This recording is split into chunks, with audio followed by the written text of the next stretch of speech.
In April of 2019, one of the biggest companies in gaming dropped a VR headset for their platform, the Nintendo Switch. This headset would break new ground and bring Nintendo games to the world of virtual reality. So with this new Nintendo VR headset, this begs the question, did Nintendo do it better than PlayStation? Today I'll be pitting the PSVR against the Nintendo Labo VR headset, and decide the winner at the end of the video, so let's get into it.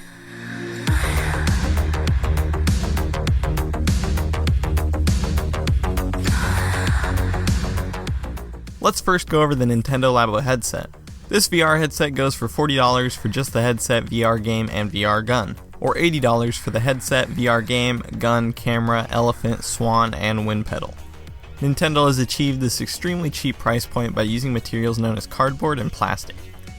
This headset is wireless, as you only have to put the Switch inside of the headset to play. Labo VR is a 3DOF headset, which means it only tracks head movement. Now let's go over the PSVR headset. This VR headset goes for roughly $200 by itself, or $280 to $400 for a bundle which could include more games, a camera, and sometimes controllers. There's also other accessories like the aim controller, 3D rudder, or the most popular Verzoom bike, and these accessories range from $60 to $350.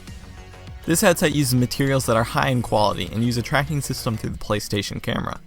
This headset is wired and includes several cables that will surely confuse you. PSVR is a 6-off headset, which means that you can move around and it will track your movements, instead of being stationary.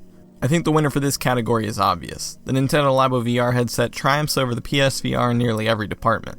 The price is a lot cheaper for both the headset and accessories, and is honestly a lot more comfortable. The PSVR is pressed against your face, while the Labo headset is held up by your hands, so you don't have to deal with the annoyance of it being too tight, or making your hair look really bad after taking it off. And while the Labo VR headset only has head tracking, it's a worthy sacrifice considering you don't have to deal with getting tangled in wires or having to set up expensive cameras. Nintendo Labo might have won this category, but will it stack up in the games category?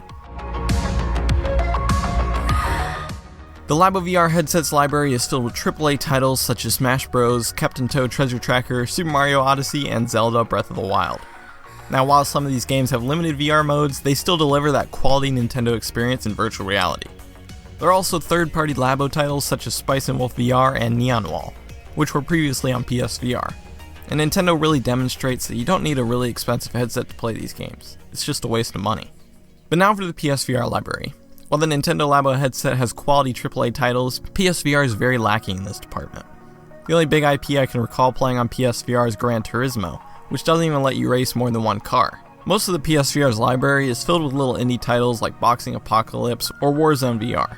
Now, I've only purchased a few PSVR titles, but I think I speak for everyone when I say that PSVR is very lacking when it comes to games. I know you probably expected this before clicking on the video, but Nintendo Labo is the clear winner. PlayStation is really struggling to keep up with Nintendo's VR competition, and instead of releasing new games or hardware, they just keep coming up with new patents. The Labo VR headset just beats the PSVR in every aspect.